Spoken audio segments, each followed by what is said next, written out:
Help me. Oh my God, he's stabbing her. Please, hurry. The voice trembles, frantic, as the dispatcher's calm response struggles to break through the chaos. It's February 24, 2023, in Herndon, Virginia, a sleepy, affluent suburb just 20 miles from Washington, D.C. In this house on Stable Brook Way, a pediatric nurse lies bleeding out in her bedroom, a stranger's lifeless body sprawls downstairs, and a twisted tale of love, betrayal, and murder is about to unravel. This isn't just a crime scene, it's the stage for a plot so bizarre, so drenched in deception, that it could rival any soap opera. At the center of it all, Brendan Banfield, a 39-year-old IRS agent with a secret lover, and Juliana Perez Magalhães, the family's 23-year-old Brazilian au pair. Together, they're accused of orchestrating a double homicide that would shock a nation. But the question lingers, why? What really happened? How far does this rabbit hole go? What began as a seemingly random act of violence, a home invasion gone wrong, would soon peel back layers of a meticulously crafted lie. A fetish website, a staged encounter, a love affair hidden in plain sight, and now, a December 2024 indictment that adds a chilling new charge, child abuse. Brendan Banfield's trial looms on the horizon, set for October 2025, and with every courtroom revelation, the story grows darker, more tangled, more irresistible. This is a true crime saga where the line between victim and villain blurs, where all what you know might be a lie, and the truth is a puzzle still missing pieces. Let's start at the very beginning. Brendan Banfield wasn't your typical murder suspect at all. You could walk past him on any given day and think to yourself, I can trust this guy. The more you got to know him, the more you would depend on him. As a criminal special agent with the IRS, he spent his days chasing tax cheats and untangling financial webs. At 39, he'd built a life that looked flawless on paper, $1 million home in Herndon, a beautiful wife named Christine, and a little girl who tied it all together. Christine, 37, was a pediatric intensive care nurse, compassionate, dedicated, the kind of woman who spent her nights saving children's lives while her husband tracked down white-collar crooks. They'd been married for years, their life a portrait of peace, love and stability. Even the neighbors could feel the serenity they radiated. But beneath the surface, cracks were forming. In late 2021, the Banfields hired Juliana Perez Magalhães, a 23-year-old from Brazil, as their live-in au pair. She was young, vibrant, tasked with caring for their daughter while the couple juggled demanding careers. Juliana's arrival was supposed to bring balance to their busy lives. Instead, it lit the fuse on a powder keg nobody saw coming. By August 2022, whispers of an affair began to ripple through the Banfield home. Prosecutors later revealed that Brendan and Juliana had crossed a line, romantic trips to New York City, intimate photos, a relationship that grew bolder with every passing month. Christine, it seems, was oblivious, or perhaps too busy saving lives to notice her own was slipping away. But Brendan wasn't just unfaithful. According to court documents, he'd started voicing a darker desire. I want to be rid of her, he allegedly told Juliana, planting the seed for a plan that would turn their suburban sanctuary into a slaughterhouse. Enter Joseph Ryan, a 38-year-old from Springfield, Virginia. A stranger to the Banfields, Ryan was an unassuming man with a secret of his own, a profile on FetLife, where he explored fantasies of rough, consensual encounters. In late 2022, someone using the username Anastasia9 reached out to him. The account claimed to be Christine Banfield, offering a night of violent roleplay, restraints, knives, a staged rape fantasy. Ryan, intrigued, began chatting with Christine via Telegram, an encrypted messaging app. But here's the twist, prosecutors say it wasn't Christine at all.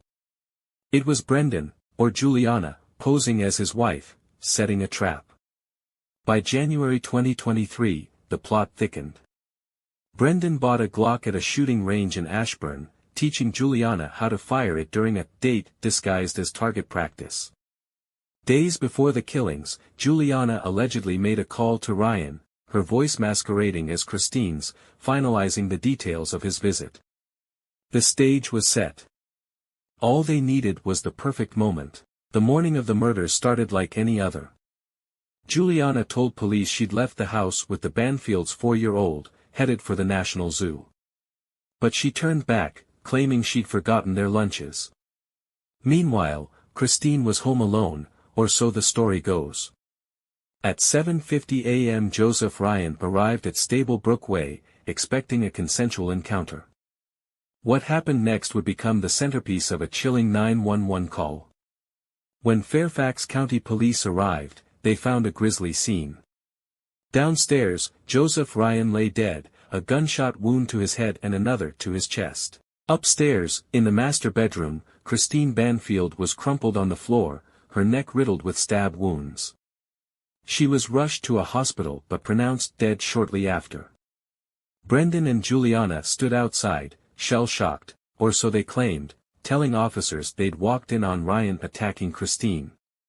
Brendan, an IRS agent, said he'd used his service weapon to shoot Ryan, then ordered Juliana to grab the Glock and fire again when Ryan kept moving. It was a tale of heroism, a split-second decision to save a life. But the cops weren't buying it. Detectives noted inconsistencies immediately.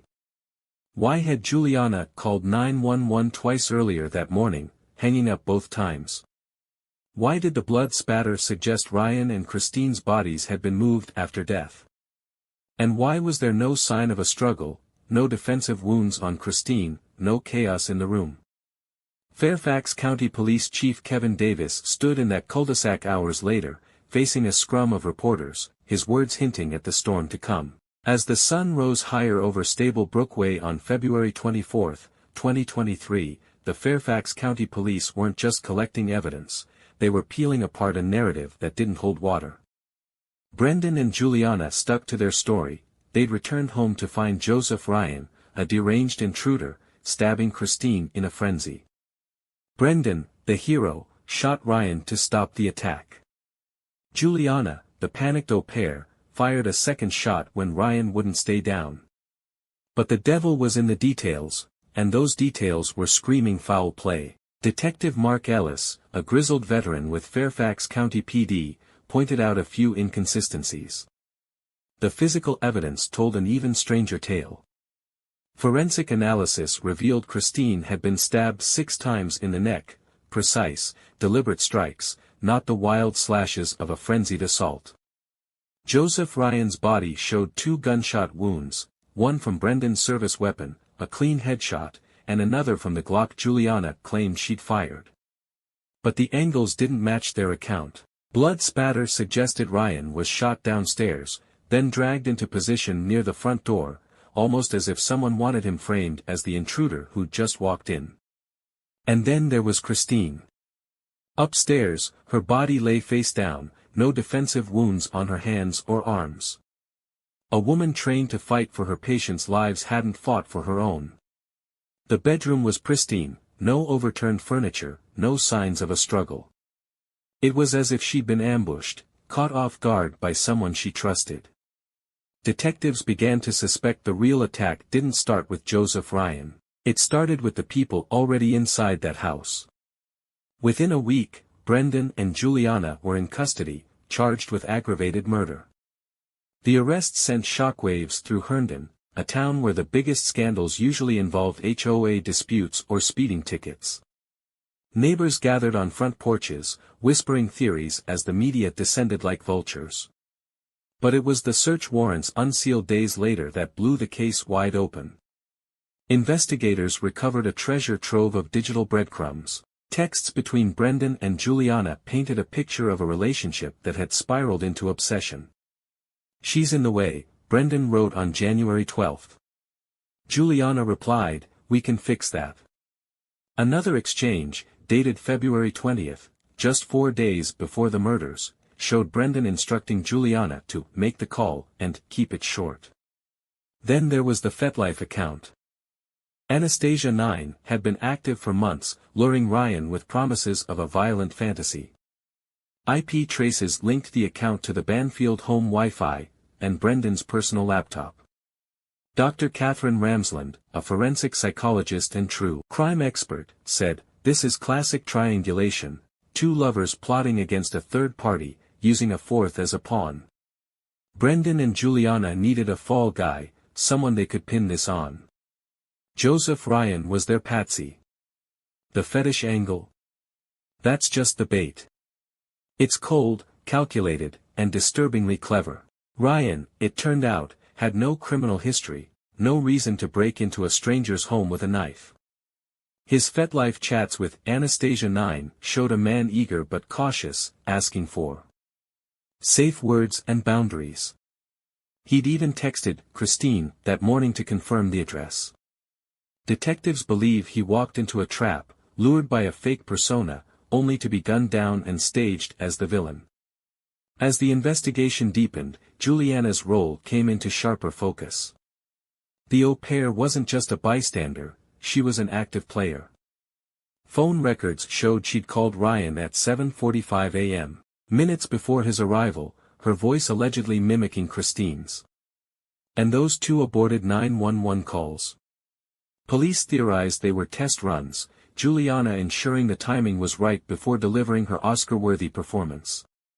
By late 2023, Juliana cracked. Facing life in prison, she took a plea deal, agreeing to testify against Brendan. Her story shifted the narrative. Brendan had masterminded the killings, she claimed, driven by a desire to eliminate Christine and start fresh with her and their daughter. Juliana admitted to luring Ryan, to firing the Glock, but insisted she'd acted under Brendan's orders, a puppet in his twisted game. But was Juliana a pawn, or a willing partner? Her plea spared her the death penalty, but it didn't silence the questions.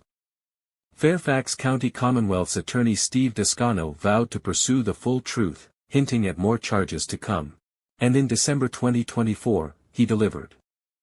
Just when the au pair murder plot couldn't get more twisted, a grand jury dropped a bombshell. On December 17, 2024, Brendan Banfield faced new counts of felony child abuse and neglect, allegations tied to his 4-year-old daughter. The indictment was sealed, but leaks to the press painted a horrifying picture. Brendan had allegedly endangered his child, possibly exposing her to the violence, or worse, during the lead-up to the murders. Details remain scarce, but the timing stunned legal analysts. With Brendan's trial prep heating up for October 2025, the child abuse charges suggested prosecutors were building a broader case, one that could paint him as a monster beyond just a cheating husband and killer. By the close of 2024, the Banfield case had metastasized into something far uglier than a deadly love triangle. The December indictment, adding felony child abuse and neglect to Brendan Banfield's rap sheet, cast a shadow over an already grim saga. Fairfax County prosecutors remained tight-lipped, citing the sealed nature of the charges, but whispers leaked through the cracks. Had Brendan's 4-year-old daughter witnessed the murders? Had she been harmed in the months leading up to that fateful February day? Or was this a desperate ploy by the state to bury a man already drowning in evidence? The internet erupted, turning the case into a true crime phenomenon. Podcasts dissected every detail, TikTok sleuths pored over court filings, and hashtag Banfield murder trended for weeks. Herndon residents, once content to live in quiet anonymity, found their town synonymous with betrayal and bloodshed. The Banfield home, valued at over $1 million, sat empty, a pariah property no one dared touch. But the real storm was brewing in Fairfax County's legal corridors. Juliana Perez Magalhaes, now a cooperating witness, faced her own reckoning. Her plea deal, struck in October 2023, reduced her charges to second-degree murder in exchange for testimony against Brendan. She'd serve a minimum of 15 years, with parole eligibility in her late 30s. To some, it was a slap on the wrist for a woman who'd helped lure Joseph Ryan to his death and fired a fatal shot. To others, it was proof she'd been ensnared by a master manipulator. Juliana's testimony painted Brendan as the architect of the plot, a man consumed by control. She claimed he'd orchestrated every move, the FetLife account, the fake calls to Ryan, even the staged 911 hysteria. But holes in her story gnawed at prosecutors. Why had she stayed silent for months as the affair deepened? Why had she fired the Glock with such precision, hitting Ryan square in the chest, when she claimed to be a novice shooter? And what did she know about the child abuse allegations? The child became the case's unspoken heartbeat. Now 6 years old, she'd been placed with Christine's relatives after the murders, shielded from the media circus. Court filings hinted that the abuse charges stemmed from Brendan's actions in late 2022, possibly neglect or exposure to domestic turmoil as his affair with Juliana intensified. Some speculated the little girl had seen too much, her innocence a casualty of her parents' unraveling marriage. Others wondered if Juliana, the constant caregiver, had played a role the state hadn't yet uncovered. According to forensic psychiatrist Dr. Philip Resnick, a child having to go through this is the absolute worst thing in the world. Evidence was exactly what Fairfax County Commonwealth's attorney Steve Descano was chasing. In early 2025, as the trial date loomed, set for October 8, his team doubled down. They scoured Juliana's immigration records, probing her background in Brazil for clues to her motives. And they revisited Joseph Ryan's digital footprint, unearthing more FetLife messages that suggested Anastasia 9 had toyed with other men before settling on him as the perfect mark. They subpoenaed Brendan's IRS colleagues, digging into his work life for signs of instability. What they discovered would shock you. Colleagues described Brendan as meticulous, a numbers guy who thrived on control. But in 2022, they'd noticed a shift: missed deadlines, distracted calls, a man unraveling behind his buttoned-up facade. One coworker recalled overhearing him argue on the phone, his voice low and furious, "Just do it, or we're done." Was it Juliana? Christine? The pieces were falling into place, but the puzzle was far from complete. By March 6, 2025, the Banfield case had become a legal juggernaut. Brendan's defense team, led by high-profile attorney Robert Bianchi, filed motions to suppress Juliana's testimony, arguing she'd been coerced into her plea. They painted her as the true mastermind, a cunning seductress who'd manipulated a grieving husband. Brendan Banfield is a victim, Bianchi told reporters outside the courthouse. A victim of infidelity, of lies, and now of a justice system hell-bent on vengeance. Prosecutors fired back, unveiling a trove of new evidence, security footage from a neighbor's Ring camera, showing Juliana and Brendan unloading groceries together hours after the murders, their demeanor oddly calm. A forensic accountant traced $10,000 in cash withdrawals from Brendan's accounts in early 2023, money they believe funded the plot. And a child psychologist's report, partially redacted, hinted at trauma in the Banfield daughter consistent with prolonged exposure to conflict. As the trial nears, the stakes couldn't be higher. Brendan faces life without parole, or worse, if Virginia's rarely used death penalty comes into play. Juliana's fate hinges on her credibility, her plea deal a fragile lifeline. And Joseph Ryan's family, shattered by his senseless death, watches from the sidelines, demanding answers. Christine's legacy, her kindness, her sacrifice, hangs in the balance, a quiet voice amid the clamor. What would justice look like, in a crime like this? Could it be a jagged thing, sharp enough to punish but blunt enough to leave wounds unhealed? Will it offer closure for Christine and Joseph? Stick with us, we'll keep you updated. Subscribe to keep up with more jaw-dropping true crime content that will blow your mind. See you in the next one.